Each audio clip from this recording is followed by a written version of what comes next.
Hamas ने Israel पर फिर किया हमला, दक्षिणी और मध्य इलाके में 150 रॉकेट दागे। हमास के हमले के बाद इजरायली शहर तेल अवीव समेत दर्जनों शहरों में सायरन बजने लगे। इजरायली सरकार ने देश के नागरिकों को शेल्टर में जाने के लिए कहा। शनिवार को हमास के हमलों के जवाब में इजराइल का गाजा पट्टी पर बड़ा अटैक, कई ठिकानों पर हवाई हमले किए गए। इजराइल ने गाजा पट्टी में 17 मिलिट्री कंपाउंड और 7 मिलिट्री हेडक्वार्टर्स पर हमला का दावा किया है। इजराइल के हमले में 200 फलस्तीनियों की जान गई है, 1600 से ज्यादा लोग जख्मी बताए जा रहे हैं। हमास ने इजराइल पर शनिवार सुबह 20 मिनट हमले किए, 5000 से ज्यादा रॉकेट दागे, 53 लोगों को बंधक बनाया। आतंकी हमले में इजराइल के 200 से ज्यादा लोगों के मारे जाने की खबर है, 1100 से ज्यादा लोग जख्मी हैं, ज्यादातर की हालत गंभीर है। हमास ने इजराइल के खिलाफ अपने ऑपरेशन अल अक्सा फ्लड का नाम दिया। वहीं इजराइल की सेना ने हमास के खिलाफ शुरू किया source of iron operation. Hamas के हमले के बाद इजराइल के पीएम बेंजामिन नेतन्याहू ने किया जंग का ऐलान, हमास को खत्म करने की कसम खाई। इजराइल के पीएम ने कहा, यह युद्ध हम जीतेंगे, हमास को भुगतने पड़ेंगे गंभीर नतीजे। गाजा पट्टी में बैठकर हमले के वीडियो देखते नजर आए हमास के लीडर्स, जश्न भी मनाया गया।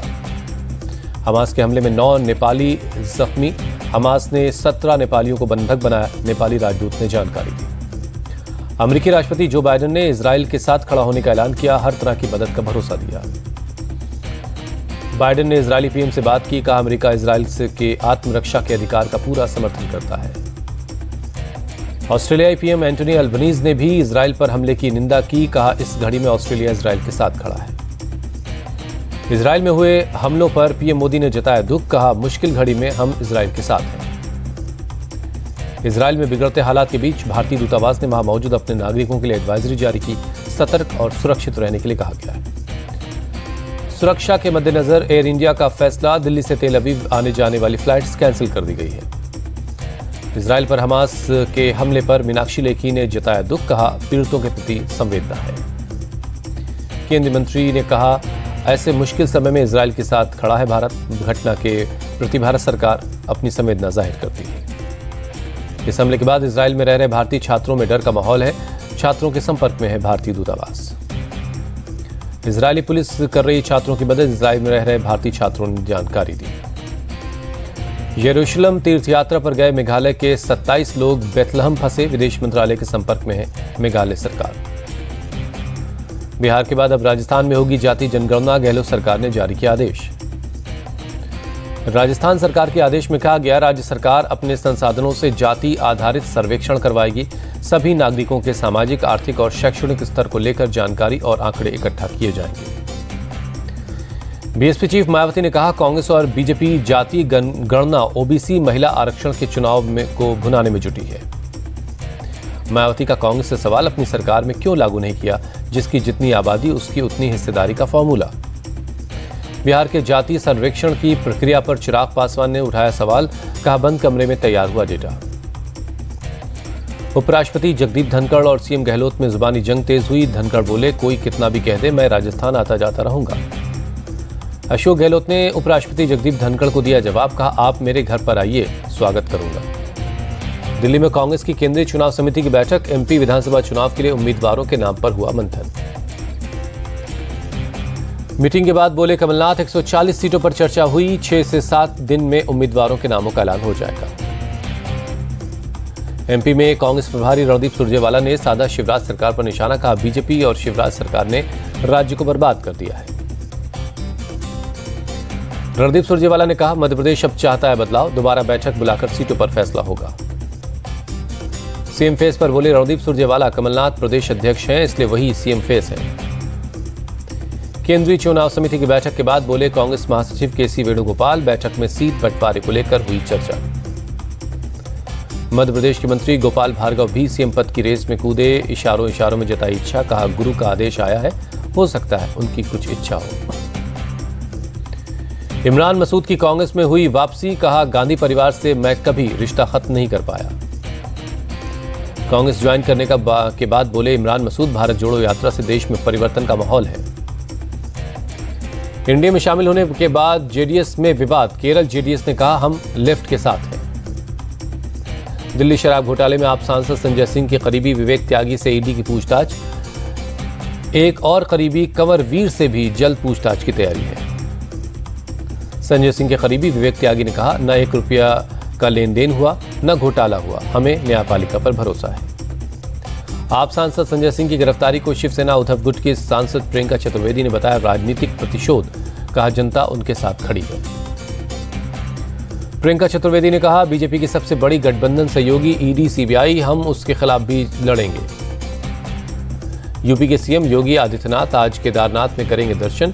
शनिवार को मौसम खराब होने की वजह से नहीं गए केदारनाथ। बद्रीनाथ धाम पहुंचे मुख्यमंत्री योगी, बद्रीनाथ मंदिर में दर्शन किया। उत्तराखंड के माणा पास बॉर्डर के पास पहुंचे सीएम योगी, सेना के जवानों से मुलाकात की। उत्तराखंड में 49वां अखिल भारतीय पुलिस विज्ञान कांग्रेस का आयोजन हुआ। गृहमंत्री ने हथियारों और उपकरणों को देखा। गृहमंत्री अमित शाह का दावा, मोदी सरकार में जम्मू कश्मीर, नॉर्थ ईस्ट और नक्सली इलाकों में कानून व्यवस्था बेहतर हुई है। अमित शाह ने कहा, आईपीसी, सीआरपीसी और एविडेंस एक्ट में बदलाव से मुकदमों का बोझ कम होगा। उत्तराखंड के सीएम का सुझाव, वनों के सुरक्षा कर्मियों को अर्धसैनिक बलों की तरह मिले हथियार और ट्रेनिंग। देहरादून में बीजेपी कार्यालय गए गृहमंत्री अमित शाह, बीजेपी की सोशल मीडिया मीट में हिस्सा लिया। पीएम मोदी ने बुलाई हाई लेवल मीटिंग, लाल किले से की गई घोषणाओं की समीक्षा की। केंद्रीय वित्त मंत्री की अध्यक्षता में जीएसटी काउंसिल की 52वीं बैठक, राज्यों के वित्त मंत्री हुए शामिल।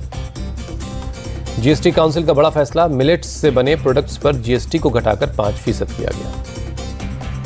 जीएसटी काउंसिल ने गन्ना किसानों को बड़ी राहत दी, मोलेसेस पर जीएसटी को घटाकर 5% किया।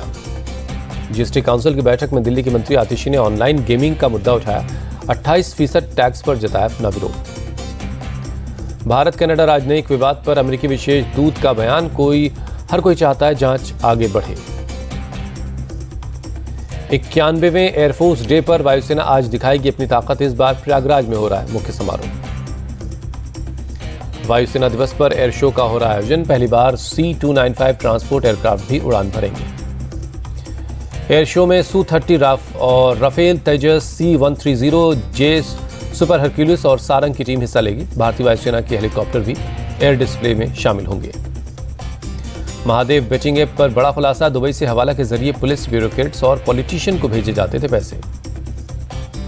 दुबई से रायपुर में एक ज्वेलर को भेजी जाती थी रकम। छत्तीसगढ़ पुलिस में एएसआई का एक साथी दूसरे लोगों तक पैसे पहुंचाता था। दुबई में सट्टेबाजों के नेक्सस का खुलासा, 60 बेटिंग साइट्स होती थी ऑपरेट। WFI के पूर्व अध्यक्ष बृजभूषण शरण सिंह राउज एवेन्यू कोर्ट में पेश हुए। यौन उत्पीड़न केस में पूछताछ हुई। दिल्ली दंगों का आरोपी शाहरुख पठान को जमानत मिली। पुलिसकर्मी पर बंदूक तानने का आरोपी है। मोनू मानेसर को पटौदी कोर्ट ने 4 दिन की रिमांड पर भेजा। पटौदी इलाके में हत्या की कोशिश का आरोप है। गोलवलकर पर विवादित टिप्पणी का मामला, ठाणे मजिस्ट्रेट कोर्ट ने दिग्विजय सिंह को भेजा समन। कोलकाता में राजभवन के सामने टीएमसी का प्रदर्शन, मनरेगा और आवास योजना के बकाया पैसों की मांग। राजभवन के बाहर टीएमसी के धरने पर बोले शुभेंदु अधिकारी, ये सब ड्रामा है, इसमें आम लोग नहीं है। बंगाल बीजेपी चीफ सुकांत मजूमदार का सवाल, राजभवन के आसपास धारा 144 लागू है, क्या पुलिस ने अभिषेक को कानून तोड़ने की इजाजत दी है? केंद्रीय मंत्री साध्वी निरंजन ज्योति की ममता सरकार को सलाह, पहले योजना की अनियमितताओं को दूर करें, फिर फंड जारी होगा। टीएमसी के राष्ट्रीय महासचिव अभिषेक बनर्जी ने कहा, साध्वी ज्योति कोलकाता आए, हम उनसे यहां मुलाकात करेंगे। टीएमसी के 3 सदस्यों ने दार्जिलिंग में राज्यपाल से मुलाकात की। पश्चिम बंगाल की मंत्री शशि पांजा ने जानकारी दी। सीएम भगवंत मान के खिलाफ चंडीगढ़ में पंजाब बीजेपी का प्रोटेस्ट, SYL के मुद्दे पर पंजाब का पक्ष सही से नहीं रखने का आरोप। सतलुज यमुना लिंक नहर के मामले पर बोले पंजाब बीजेपी चीफ सुनील जाखड़, एक बूंद पानी पंजाब से बाहर जाने नहीं देंगे। SYL विवाद पर बोले सुखबीर बादल, पंजाब के पास नहीं है सरप्लस पानी, इस पर सिर्फ पंजाब की जनता का हक है। पटना में जीविका कर्मचारियों का 10 सूत्री मांग को लेकर प्रदर्शन, पुलिस ने वाटर कैनन का इस्तेमाल किया।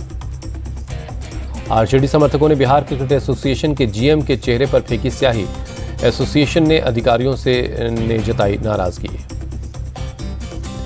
शिवसेना शिंदे गुट में शामिल हुए 36 कार्यकर्ता, सीएम एकनाथ शिंदे ने सभी का स्वागत किया। छत्तीसगढ़ सरकार ने मीडियाकर्मी संरक्षण विधेयक 2023 का गठन किया, सीएम भूपेश बघेल ने जानकारी दी। राजस्थान के बांसवाड़ा में 2 नाबालिग लड़कियों की जहर खाने की वजह से मौत, नाबालिग लड़के और उसके दोस्तों पर परेशान करने का आरोप है। इस मामले में हिरासत में लिए गए सभी आरोपी, घटना की जांच के लिए एक खास दल का गठन किया गया है। सिक्किम में आई अचानक बाढ़ से कई लोग प्रभावित हैं। जोंगू के स्थानीय ग्रामीणों ने खाने और दवाओं के पैकेट बांटे गए। सिक्किम में बाढ़ आपदा के बाद मंगन जिले में लगाए गए राहत शिविर, लोगों को पहुंचाई जा रही मदद। मंगन में बाढ़ प्रभावित इलाकों में पहुंचे सीएम प्रेम सिंह तमांग, राहत शिविरों में हालात का जायजा लिया। सीएम प्रेम सिंह तमाम बोले, हमारी प्राथमिकता फंसे लोगों को बचाना है, बिजली और पानी की आपूर्ति करना है। बीआरओ के नए डीजी ने सिक्किम के बाढ़ प्रभावित इलाकों का दौरा किया, संचार सेवाओं को जल्द बहाल करने पर बातचीत हुई। बेंगलुरु में पटाखे की एक दुकान में लगी भीषण आग, आग की चपेट में आने से 13 लोगों की दर्दनाक मौत हो गई। बेंगलुरु के अट्टीबेले इलाके में यह हादसा हुआ। पटाखे की दुकान से शुरू हुई आग देखते ही देखते बड़े इलाके में फैल गई। पटाखों की दुकान में आग लगने के बाद धमाके शुरू हो गए, विस्फोट की आवाज दूर दूर तक सुनाई दे रही थी। बेंगलुरु आग के घटना पर कर्नाटक के सीएम सिद्धारमैया ने जताया दुख, आज घटनास्थल के साथ अस्पताल भी जाएंगे। मध्य प्रदेश के जबलपुर में निर्माणाधीन फ्लाईओवर गिरा, मलबे में दबे हैं 6 से 7 मजदूर, एक के मारे जाने की खबर है। दिल्ली पुलिस की बड़ी कामयाबी, नकली नोट छापने वाली 4 आरोपियों को पकड़ा गया। हाशिम बाबा गैंग के शार्प शूटर को दिल्ली पुलिस ने पकड़ा, 2020 के दिल्ली दंगों से जुड़े थे तार। राजस्थान के हनुमानगढ़ में पुलिस को बड़ी कामयाबी, चंदन की लकड़ी की तस्करी करने वाले एक गिरोह को पकड़ा गया। महाराष्ट्र के गढ़चिरौली में एक महिला नक्सली रजनी का सरेंडर, 11 लाख रुपए का इनाम था। उज्जैन के महाकालेश्वर पहुंचे उद्योगपति अनिल अंबानी, परिवार के साथ बाबा के दर्शन किए। अहमदाबाद में लोक कलाकार मायाभाई अहीर और गायिका अल्पा पटेल का कार्यक्रम में नोटों की बारिश की गई। भूकंप के झटकों से हिला अफगानिस्तान, जमींदोज हुए कई मकान, 320 लोगों की मौत की खबर, सैकड़ों लोग जख्मी हैं। अंडमान सागर में भी सुबह सुबह महसूस किए गए भूकंप के झटके, रिक्टर स्केल पर तीव्रता रही 4.3। कनाडा के ब्रैम्पटन में गिरफ्तार हुए 8 सिख युवकों पर बोले खालसा टुडे के सीईओ, सख्त होगा कानून तो नहीं होगी ऐसी गतिविधियां। खालसा टुडे के सीईओ ने कहा, कनाडाई अधिकारियों को मामले को गंभीरता से लेना होगा, नहीं तो सिख समुदाय की छवि को नुकसान होगा। वर्ल्ड कप में भारत और ऑस्ट्रेलिया का मुकाबला है, आज दोपहर 2 बजे से खेला जाएगा मैच से पहले दोनों टीमों ने जमकर बहाया पसीना, दोनों टीमें आत्मविश्वास से लबरेज हैं। वर्ल्ड कप में ऑस्ट्रेलिया का पलड़ा भारी, दोनों के बीच अब तक खेले गए 12 मैचों में 4 जीता है भारत, जबकि 8 में उसे हार मिली है। ऑस्ट्रेलिया के खिलाफ मैच में भारत का हौसला बुलंद है। वर्ल्ड कप से पहले वनडे सीरीज में ऑस्ट्रेलिया को 2-1 से हराकर सीरीज जीती है। सैंड आर्टिस्ट सुदर्शन पटनायक ने टीम इंडिया को बधाई दी। आईसीसी वर्ल्ड कप में भारत बनाम ऑस्ट्रेलिया के मैच से पहले लिखा, good luck. World cup cricket में साउथ अफ्रीका ने रचा इतिहास, श्रीलंका के खिलाफ बना डाला वर्ल्ड कप का सबसे बड़ा स्कोर। साउथ अफ्रीका ने पहले खेलते हुए 428 रनों का विशाल स्कोर खड़ा किया, ऑस्ट्रेलिया के सबसे बड़े स्कोर के रिकॉर्ड को भी तोड़ दिया। श्रीलंका की टीम 338 रन बनाकर ऑल आउट हो गई। साउथ अफ्रीका ने पहले मुकाबले 102 रनों से जीता है। साउथ अफ्रीका की पारी के दौरान लगे 3 शतक, डिकॉक ने 100, वंडर डुसन ने 108 और मार्क्रम ने 106 रनों की पारी खेली। मार्क्रम ने वनडे वर्ल्ड कप में रचा इतिहास, 49 गेंदों में सबसे तेज शतक लगाकर आयरलैंड के खिलाफ केविन ओब्रायन का 50 गेंदों में शतक लगाने का रिकॉर्ड तोड़ दिया। मार्क्रम को धमाकेदार पारी के लिए प्लेयर ऑफ द मैच का अवार्ड मिला। मार्क्रम ने अपनी पारी के दौरान 14 चौके और 3 छक्के लगाए। एशियन गेम्स में भारत ने खिलाड़ियों का शानदार प्रदर्शन जारी है। 14वें दिन भारत ने रचा इतिहास, भारत ने अब तक कुल 107 पदक जीत लिए हैं। भारत ने 14वें दिन 12 पदक पर कब्जा किया, 6 गोल्ड, 4 सिल्वर और 2 ब्रॉन्ज मेडल जीते। भारत ने बैडमिंटन में रचा इतिहास, चिराग शेट्टी और सात्विक साईराज की जोड़ी ने पहली बार बैडमिंटन में दिलाया गोल्ड। कबड्डी में भारत की महिला और पुरुष टीमों ने जीता गोल्ड। महिला टीम ने चीनी ताइपे को हराया तो पुरुषों की टीम ने ईरान को हराकर गोल्ड पर कब्जा किया। एशियन गेम्स में क्रिकेट का पहला गोल्ड भारत ने जीता। बारिश की वजह से मैच को रद्द किया गया था। भारत टॉप सीड के आधार पर विजेता घोषित किया गया। तीरंदाजी में भारत की ज्योति सुरेखा वेन्नम ने व्यक्तिगत स्पर्धा में गोल्ड जीता। साउथ कोरिया की चैवोन को 149-145 के स्कोर से हराया। तीरंदाजी के पुरुषों के इवेंट में ओजस देवताले ने गोल्ड पर लगाया निशाना। ओजस ने हमवतन अभिषेक शर्मा को 149-147 के स्कोर से मात दी। चेस में भारत की टीम को सिल्वर मेडल मिला। अर्जुन विदित और हरिकृष्ण पी जोड़ी दूसरे स्थान पर रही। ईरान ने जीता गोल्ड। रेसलिंग में भारत के दीपक पुनिया को ईरान के खिलाड़ी ने हराया। दीपक पुनिया को मिला सिल्वर मेडल।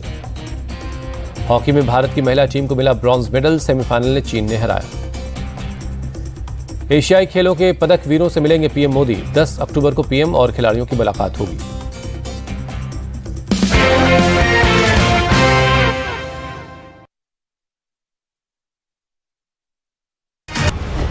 झूठ पर शोर